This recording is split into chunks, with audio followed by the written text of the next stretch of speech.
조금 더 많이 미칠 거라고 보고 있습니다. 자, 술을 건강하게 마시려면 제대로 알고 마셔야 되잖아요. 그래서 술에 대한 호기심 여러 가지로 한번 이야기를 나눠보도록 하겠습니다. 네, 차트 준비했습니다. 술에 관한 호기심 천국. 예, 첫 번째 볼까요? 첫 번째. 낮에 마시는 술이 건강에 더 안 좋다. 그렇죠. 낮술을 하면 부친 모친도 못 알아본다. 뭐 이런 이야기도 한간에 있긴 있는데요. 이거 어떻습니까, 원장님? 네. 이 술주자를 잠깐 연구해 보시면은요. 예. 물수 옆에 유자가 써 있죠. 이 유라는 건 자축, 인묘, 진사, 오미, 신, 유로 가시면은 이게 하루 중에는 오후 5시가 유시예요. 아하. 그러니까 유시에 술을 먹기 시작을 하는 것이 가장 좋다라는 옛 선현들의 지혜고요. 네. 근데 지금 같은 경우 이제 밤낮으로 그 신체 리듬이 달라지기 때문에 지금 낮술이 더 안 좋다고 느껴지시는 건데 네. 낮 시간 동안에는 아무래도 이 장기의 감수성이 제일 활성화되거든요. 네. 그렇기 때문에 낮술은 이제 장기를 집중 공격하게 되고요. 아하. 밤에 드시는 술은 뇌의 활성화가 올라가기 때문에 이제 뇌에 대해서 좀 더 영향을 많이 미치게 되죠. 자, 두 번째 보겠습니다. 두 번째. 술을 마실 때 얼굴이 빨개지는 것은 건강하다는 뜻이다. 박범수 씨 지금 일잔 하시고 얼굴이 빨개지셨습니다. 어떻습니까? 건강한 건가요? 네. 어르신들이 술 먹고 얼굴 빨개지시면, 아이고, 너 혈액순환 잘 되는 거야. 맞아요. 이렇게 얘기하시죠? 다들 네, 근데 그거 거짓입니다. 잘못된 거고요. 이 술이, 알코올이 우리 몸에 들어와서 분해될 때는요, 아세트알데히드라는 물질이 나타나게 되는데, 네. 이 물질에 대한 분해 효소를 많이 갖고 계신 분들은 술에 의한 후유 증상이 별로 없고요. 이 효소, 분해 효소를 적게 갖고 계신 분들은 이제 숙취가 오래가고 두통이 나타낸다든지 또 피로감이 오래가면서 부욕감이 나타나고 이런 증상들이죠. 네, 세 번째 보겠습니다. 네, 세 번째. 술을 마실 때 안주를 많이 먹는 것이 좋다. 네, 이거는 사실 맞다고 볼 수도 있고 맞지 않다고 볼 수도 있는데요. 네. 그 제 주변에 그 술을 몹시 사랑하시는 분들, 몹시? 네, 이런 분들은 사실은 밥 많이 먹으면 술 많이 못 먹어서 그거 안타깝기 때문에 바로 그냥 그 속칭 깡술이라는 걸 그냥 드신다고 해요. 안주 술만 없이. 그냥 복용을? 네네, 안주 없이. 근데 이런 경우는 사실 그 술의 독성이 간에 직격탄으로 쏘여지게 되거든요. 예, 예. 그렇기 때문에 굉장히 치명타가 되는 거죠. 그러니까 그럴 때는 오히려 식사를 안 하고 드실 때는 적절한 안주를 드셔가면서 드셔야 손상이 좋고요. 근데 이제 되게 일반적으로 그 술안주들이 되게 칼로리가 많고 네. 기름진 것들이 많다 보니까 아무래도 이런 걸 드시면서 이제 지방간이라든지 또 소화장애가 생기고 또 이제 복부 비만, 특히 내장 비만이 많이 생기시기 때문에 조금 주의하실 필요는 있어요. 잘 알겠습니다. 자, 네 번째 보겠습니다. 요거 많은 분들이 궁금해 하실 겁니다.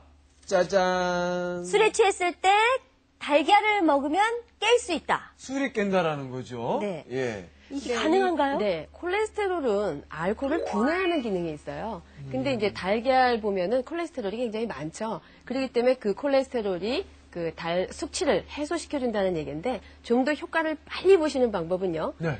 노른자를 익히지 않고 프라이를 해서 드시거나 또는 날달걀을 드시는 것이 효과는 제일 빠릅니다. 우리 주님께서는 음주 습관, 혹시 어떤 음주 습관이 좀 있으세요? 일단 남편하고 약속을 한 게 하나 있거든요. 네. 어느 자리에 가서 술을 먹게 되더라도 반드시 천천히 그렇게 마셔야 되고요. 그다음에 반드시 빈속에 아까 얘기하셨던 것처럼 빈속에는 절대 먹지 말라라고 얘기를 하는데 잘 안 지켜지는 것 같더라고요. 그래서 일단 술도 마찬가지로 내가 조금 조심하면은 건강하게 드실 수 있다라는 게 이게 바로 자기의 어떤 술 습관이 될 수 있을 것 같아요. 우리나라 많은 분들 저희 회식 자리에 가면 그렇죠. 반찬도 안 나왔는데 술부터 달라고 그러죠. 일단 마셔. 건배. 이거 안 된다는 거죠. 예. 주부님의 건강한 음주 습관 참 올바르시죠? 네, 거의 뭐 주선이 아니실까. 근데 아주 굉장히 바른 주도를 갖고 계시거든요. 그러니까 일단 천천히 드신다는 것 자체가 일단 알코올의 흡수를 굉장히 천천히 완화시켜주는 거고요. 또 물을 중간중간 드시면서 드시게 되면은 알코올의 농도를 물릴 수가 있고요. 어허. 그리고 또 두 분이 또 양을 딱 정하셨다 하니 이럴 경우는 술이 아니라 약이 될 수 있는 거겠죠. 네, 남선희 주부님이 직접 만드신 쌉싸름 달콤한 약주부터 그리고 건강 안주 공개됩니다. 가지각색 향긋한 약술. 지혜롭게 활용하면 우리 집 행복지수 100% 충전하는 활력소가 된다. 술 때문에 남편과 자주 다투신다고요? 술 이렇게 마시면은 가족의 행복을 더할 수 있습니다. 행복한 가족의 건강한 술상 항상 푸짐하게 받아볼까요? 구기자, 당귀, 대추, 국화, 몸에 좋은 다양한 약재들로 전통 약주 빚기. 고두밥에 넣어 함께 치대기만 하면 향긋하게 발효된 약술이 탄생한다. 두통의 특효 향긋한 국화주. 더위를 이기는 힘 구기자주 완성. 제철 과일로 향긋한 과실주를 담가보세요. 피로를 풀어주고 이른 입맛을 되찾아주는 여름철 대표 과일 자두. 깨끗이 씻은 자두의 물기를 잘 닦아 증기로 소독한 유리병에 넣고 집에서 만든 소주를 같은 부피로 부어 넣는다. 이때도 향긋하고 깔끔한 술을 위한 비결이 있다는데. 보통 집에서 과실주를 담가 드실 때 술 속의 과실들을 오래 보관을 하시는데요. 그렇게 되면 아무래도 술이 변질이 되고 술 맛을 그르치기가 쉽습니다. 그래서 2, 3개월이 지나면 반드시 걸러서 보관하시면 향긋하고 맛 좋은 술을 드실 수가 있습니다. 식욕을 돋워주는 최고의 반주 자두주. 이 정도면 밖에서 술 마실 이유가 없겠죠? 술만 마실 수 있나요? 좋은 안주로 술맛을 더해줘야죠. 전통주에 어울리는 건강한 주 콩으로 만들어보자. 비타민과 단백질이 풍부한 콩을 곱게 갈아 밀가루로 반죽의 농도를 조절하고 냉장고 속 갖가지 토막 채소 아낌없이 곱게 썰어 넣은 다음 잘 달궈진 프라이팬에 한 국자씩 노릇노릇 지져내면 영양 듬뿍 술맛까지 더해주는 고소한 콩전 완성. 엄마, 맛있는 것 좀 해주세요. 그래 잠깐만 기다려봐. 맛있는 거 해줄게. 집에서 만든 막걸리 아이들을 위해선 쓸모가 없다고요? 천만의 말씀. 아이에겐 첨가물 없는 건강 간식, 어른들에겐 추억을 되살려주는 음식이 있다. 쫄깃쫄깃 향긋한 술빵. 재료 역시 간단하다. 밀가루와 우유는 기본, 건포도와 단호박은 선택사항. 소금과 설탕에 인공 발효제 대신 신선한 막걸리 한 잔만 준비하면 끝. 오븐 없이 술빵 만들기. 한번 도전해 볼까요?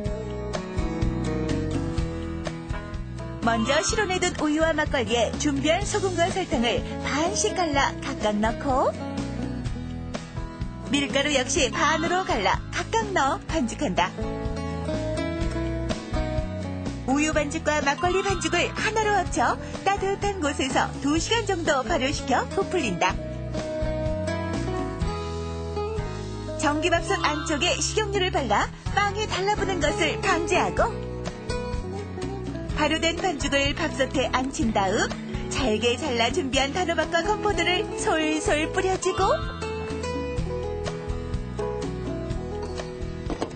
이제 취사 버튼만 눌러주면 끝! 한 번으로 다 익지 않으면 다시 한번 취사 버튼을 눌러주기만 하면 된다. 집에 있는 재료로 손쉽게 만든 술빵. 발효제를 따로 쓰지 않아 쫄깃쫄깃한 질감이 더 정겨운데 효모가 살아있는 막걸리. 아이들을 위해서 이렇게도 활용할 수 있다. 우리 집 건강 간식 술빵 완성. 혹시나 막걸리 냄새가 날까봐